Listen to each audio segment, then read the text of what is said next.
तुम इतनी जल्दी हार नहीं मान सकते। अपने परिवार के इकलौते चिराग हो तुम।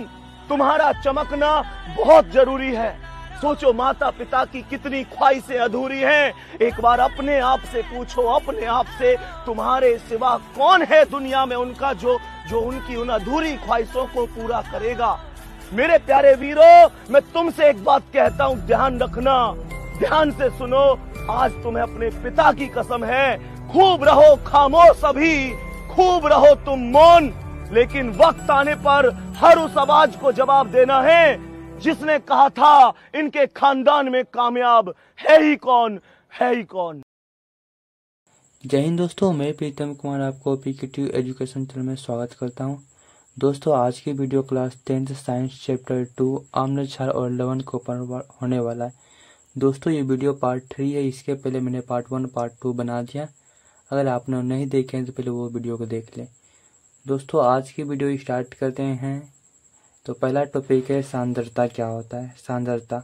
सांद्रता किसको करें दोस्तों कि कोई क्या होता है, दिए गए पदार्थ में जो पदार्थ मिलता है उस पदार्थ की मात्रा जो किसी दूसरे पदार्थ के साथ मिश्रित होता है। कोई पदार्थ है, ठीक है, और उसको अलग से उस पदार्थ में डालते हैं, उसी की मात्रा को हम लोग सांद्रता कहते हैं। और देखते हैं किसी दिए गए पदार्थ की मात्रा जो किसी दूसरे पदार्थ के साथ मिश्रित होता है सांद्रता कहलाता है।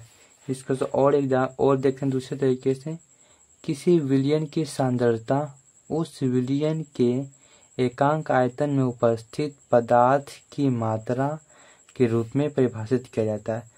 दोस्तों, कोई विलयन में जो पदार्थ के डालते हैं उसी को हम लोग सांद्रता कहते हैं। ठीक है दोस्तों, समझ गए, उम्मीद करता हूँ। अब नेक्स्ट आता है तनुकरण। तनुकरण क्या होता है दोस्तों? जल में अम्ल या क्षार मिलाकर सांद्रता कम करने की प्रक्रिया होता है। ठीक है, तनुकरण क्या होता है? एक प्रोसेस होता है। किसका प्रोसेस होता है? अम्ल या क्षार मिलाकर, एसिड डालकर या फिर क्षार मिलाकर जो विलयन में सांद्रता होता है उसको सांद्रता को कम करने की प्रक्रिया होता है।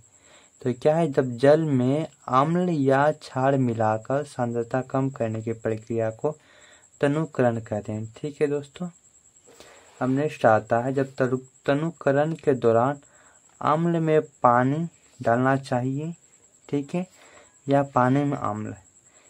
टॉपिक ये है, जब तनुकरण जब होगा तो क्या डालना चाहिए?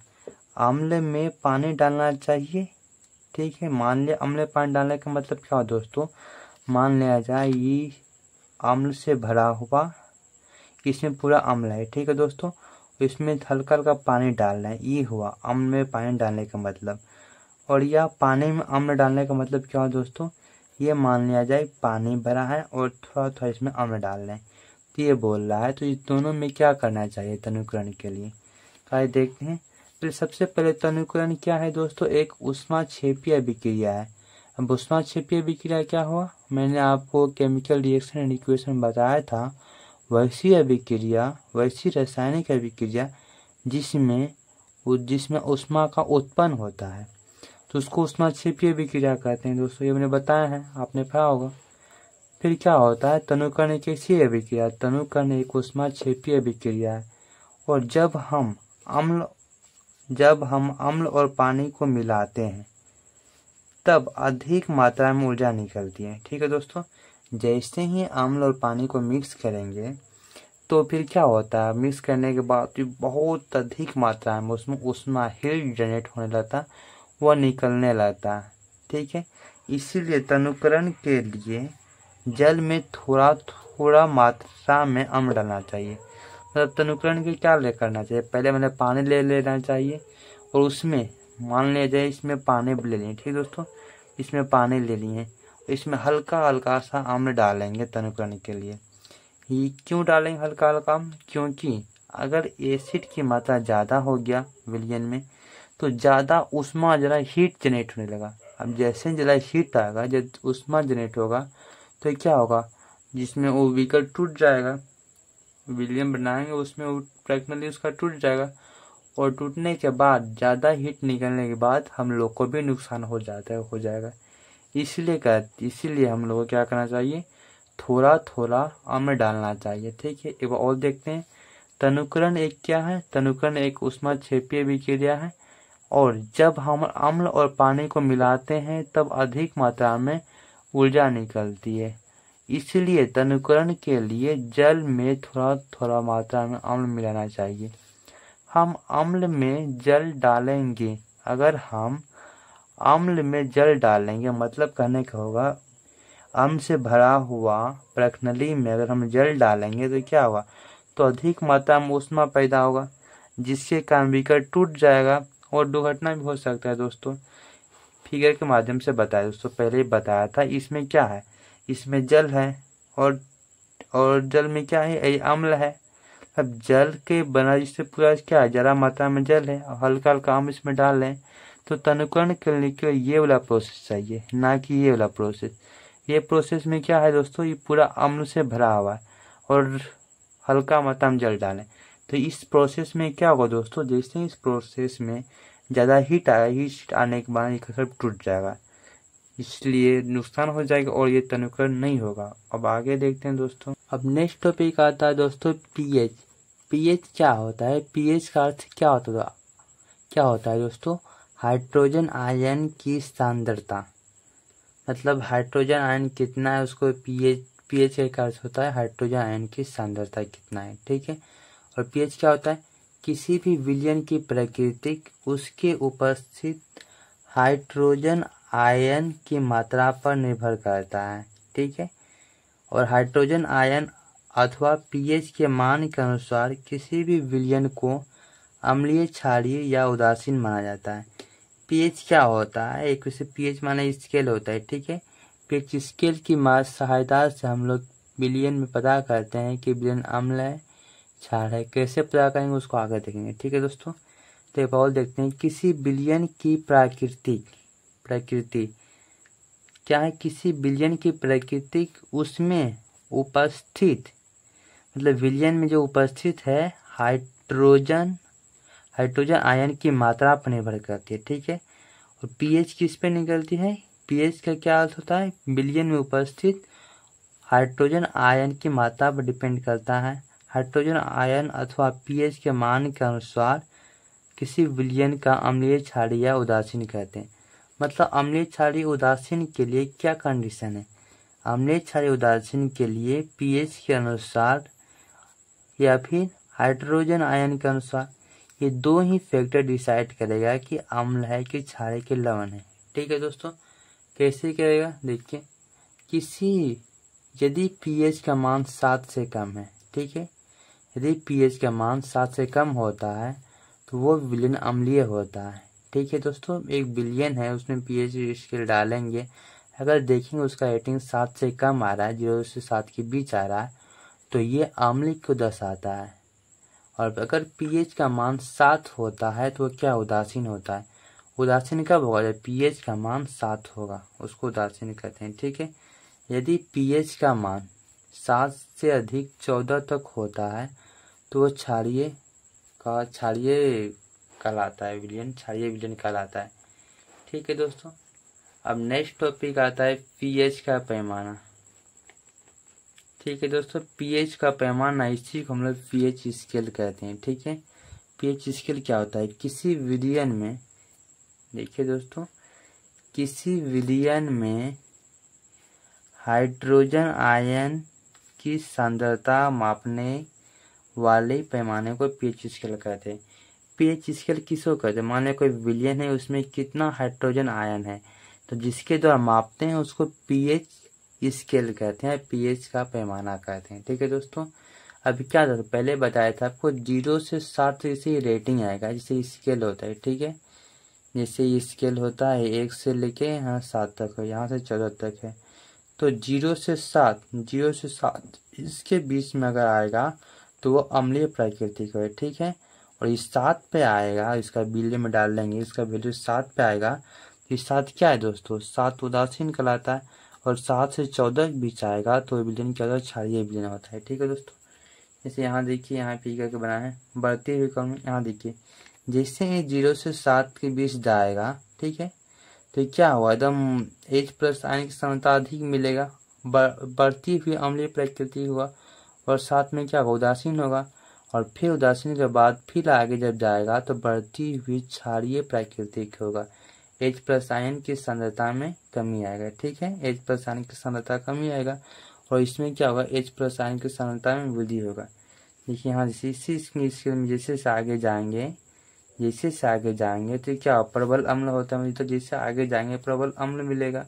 फिर जैसे जाएंगे प्रबल क्षार, इधर क्या दुर्लभ, इधर आएंगे तो दुर्लभ मिलेगा, इस जाने में प्रबल मिलता है। तो यह रहा दोस्तों पीएच स्केल। पीएच स्केल का काम ही रहता है कि विलयन में हाइड्रोजन आयन की सांद्रता को मापना, ये इसका पीएच का पैमाना का काम रहता है। ठीक है दोस्तों, समझ के पीएच स्केल में ये याद रखिएगा 0 से 7 के बीच अम्लीय क्वालिटी को दर्शाता है, 7 पे उदासीन होता है, 7 से 14 के बीच क्षारीय क्वालिटी को दर्शाता है। ठीक है दोस्तों, उम्मीद करता हूँ यहाँ तक समझ गए। आप आगे देखते हैं दोस्तों टॉपिक क्या है, पीएच में बदलाव के कारण दांतों में क्षय मतलब सिंपली समझिए दांतों का सड़ना, जो दांत सड़ता है वो पीएच में चेंजिंग के कारण क्या क्या इफेक्ट होता है, क्यों सड़ता है, ये देखेंगे। ठीक है दोस्तों, तो हमारे इसका क्या रीजन है सड़ने की, ये जानेंगे। ठीक है, और साथ में जानेंगे कैसे बचाएंगे इसको। ठीक है, देखिए हमारे दांतों का क्षय तब शुद्ध होता है जब हमें मुंह का पीएच का मान 5 से कम होता है। दांतों में क्षय कब शुरू होगा दोस्तों, मतलब दांतों में जो खराब होने की प्रोसेस है वो कब स्टार्ट होगा, जब मुंह का पीएच मान 5 से कम होगा तो दांतों में क्षय होने की प्रक्रिया शुरू हो जाएगा। अब फिर देखते हैं दूसरा, दांतों को बाहरी हिस्सा सख्त कैल्शियम फॉस्फेट का बना होता है। जो बाहरी का हिस्सा होता है वो दांत किस में बना होता है, कैल्शियम फॉस्फेट का बना होता है। और मुंह में उपस्थित अम्लीय वातावरण, ठीक है दोस्तों, मुंह में क्या है, अम्लीय वातावरण दांतों के कैल्शियम फॉस्फेट की परत को धीरे धीरे खत्म करता है। ठीक है, जो मुंह में अम्ल जो रहता है, अम्ल का जो रहता है ना दोस्तों, मुंह में अम्ल जाता रहता है, जो खाते हैं उसके थ्रू भी आता है। इसके कारण क्या होता है, जो कैल्शियम फॉस्फेट का जो परत रहता है मुंह में, दांतों में, कैल्शियम फॉस्फेट की परत को धीरे धीरे खत्म करने लगेगा। कौन करेगा, अम्ल ये सब क्या करेगा, कैल्शियम फॉस्फेट को खत्म करेगा, जिसके कारण दांत कमजोर होने लगेगा तथा दांत सड़ने लगता है। ठीक है, इसके अलावा ये दूसरा रीजन हुआ। पहला रीजन क्या बताते हैं, पीएच मान 5 से कम होगा, दांत सड़ने लगेगा। दूसरा क्या बताएंगे, अम्लीय कारण जो क्या करता है, जो कैल्शियम फॉस्फेट को परत को धीरे धीरे कम करने लगता है, जिसके कारण दांत सड़ने लगता है। और तीसरा रीजन क्या है दोस्तों, तीसरा रीजन क्या है, इसके अलावा हमारे मुंह में उपस्थित दांतों के चिपकने वाले भोजन पर जीवाणु होते हैं, जो भोजन को अम्लीय में परिवर्तित करके हमारे मुंह में अम्ल की मात्रा बढ़ा देते हैं, जिसके कारण दांत सड़ने लगता है। क्या अर्थ कहलाता है दोस्तों, हमारे जो जैसे कुछ खाते हैं मुंह में चिपक जाता है, दांत में चिपक जाता है, उसमें जीवाणु सब होता है। जो जीवाणु सब क्या करता है, जो उसमें भोजन लगा रहता है उसको अम्लीय में, मतलब जो भोजन उसको क्वालिटी को एसिडिक बना देता है, अम्लीय बना देता है। जब भोजन को अम्लीय बनाएगा तो क्या होगा, जैसे ही भोजन अम्लीय होगा तो कैल्शियम फॉस्फेट की कम करेगा, जिससे ही कैल्शियम फॉस्फेट के परत कम होगा, जिसके कारण क्या होगा, दांतों में क्षय होने लगेगा।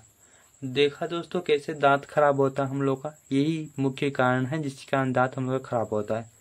अब नेक्स्ट आता है, खराब हो गया तो इसको बचाएंगे कैसे हम अपने दांतों को सुरक्षित रख सकते हैं। तो दांतों को बचाने के लिए निम्नलिखित प्रोसेस है, कौन कौन सा जानते हैं। खाना खाने के बाद अच्छा से मुंह धोकर कुल्ला कर लेना चाहिए। क्यों करेंगे कुल्ला, जिसके कारण जो दांतों में जो खाना फंस जाता है वो निकल जाए, जिससे क्या होगा, खाना अगर नहीं रहेगा तो जीवाणु नहीं रहेगा, जीवाणु नहीं बैठेगा तो क्या हुआ, एसिडिक में कन्वर्ट नहीं कर, जिससे कारण दांत सुरक्षित रहेगा। और दूसरा क्या होता है दोस्तों, नीम, बबूल इत्यादि पेड़ों की दातुन करना चाहिए। क्यों करना चाहिए, क्योंकि इस समय कड़वाहट होता है, जिसके कारण जीवाणु बैक्टीरिया होता है ये सब मर जाता है। मरने से क्या होगा, एसिडिक नहीं बना पाएगा। ठीक है, और फिर क्या होगा, हर रोज टूथपेस्ट से दांतों को साफ करना चाहिए, डेली ब्रश करना चाहिए ताकि जर्म्स सब बाहर आए। ठीक है दोस्तों, तो ये रहा हमारे दांत को कैसे सड़ता था, कैसे बचाते हैं। अब नेक्स्ट आता है, पौधे और जीवों पर पीएच का प्रभाव क्या होता है, इसके बारे में जानते हैं। पीएच क्या पीएच का इम्पोर्टेंट रोल क्या है इसके बारे में, ठीक है। सभी वस्तुओं और पौधे पर पीएच का बहुत प्रभाव पड़ता है। सभी जीवधारियों जीवन एक पीएच के दायरे में घटित होता है। शायद लाइफ एक पीएच का साइकिल से फॉलो करके होता है, ठीक है। पीएच बहुत इंपॉर्टेंट है। अब आगे देखते हैं कैसे क्या है, उसको एग्जाम्पल से समझते हैं दोस्तों। यदि अम्लीय वर्षा अधिक हो जाए तो मिट्टी में हाइड्रोजन आयन की मात्रा बढ़ने लगता है, उसकी पीएच कम हो जाती है, ठीक है। अगर अम्लीय वर्षा होगा, अम्लीय वर्षा क्या एसिडिक रेन होते हैं, एसिडिक रेन के आगे पढ़ेंगे हम लोग क्या होता है। एसिडिक रेन होगा तो उसके में पीएच जो होगा उसका पीएच कम हो जाएगा, ठीक है। जो पीएच है उसका कम होगा, जिसके कारण क्या होगा, पेड़ पौधे की पत्ता गिरने लगेगा। क्यों गिरना, क्योंकि पीएच कम होगा, पीएच मान कम हो जाएगा, ठीक है। तथा पूरे पेड़ पौधा नष्ट हो जाए, पत्ता गिर जाएगा तो वो खाना नहीं बना पाएगा, ठीक है दोस्तों, जिसके कारण वो मर जाएगा, ठीक है। तो पीएच में कमी होने के कारण क्या होगा, मर जाएगा पेड़ पौधा तथा जमीन के ऊपर से छोटे छोटे जीव जंतु भी मर जाएगा, पीएच का मान कम हो जाने से, ठीक है दोस्तों। यदि इसी प्रकार से नदियों के पीएच घट जाए तो क्या होगा, नदी में उपस्थित सभी जंतुओं पर बुरा प्रभाव पड़ेगा, छोटे छोटे जीव जंतु तथा मछलियां नष्ट हो जाएगा। क्यों, पीएच के कम होने के कारण, ठीक है दोस्तों। क्यों हो ये सब क्या है, पीएच का इम्पोर्टेंट रोल है, ठीक है। अब आगे देखते हैं। इसी प्रकार भूमि को क्षारीय हो जाएगा, जब जाने पर फसल तथा भूमि में उपस्थित सूक्ष्म जीव की हानि होगा, जिससे बीज मतलब क्षारीय हो क्या होगा, जैसे ही भूमि क्षारीय हो जाएगा तो क्या होगा, कोई फसल नहीं होगा, सूक्ष्म जीव मर जाएगा, और मरेगा तो हम लोग डिपेंडेंट है उस पर, हम लोग भी मर जाएंगे। तो सब क्या है, ये सब क्या देखें हम लोग, पीएच का हमारे जीवन में बहुत ही इंपॉर्टेंट रोल है, ठीक है दोस्तों। तो आज के लिए इतना ही, मिलते हैं नेक्स्ट वीडियो में, तब तक के लिए आप वीडियो को बने रहिए, पढ़ते रहिए इसी तरह, और धन्यवाद। मिलते हैं। कहाँ किसी की होगी जो तकदीर है मेरी, रांझे की उस हीर से सुंदर हीर है मेरी।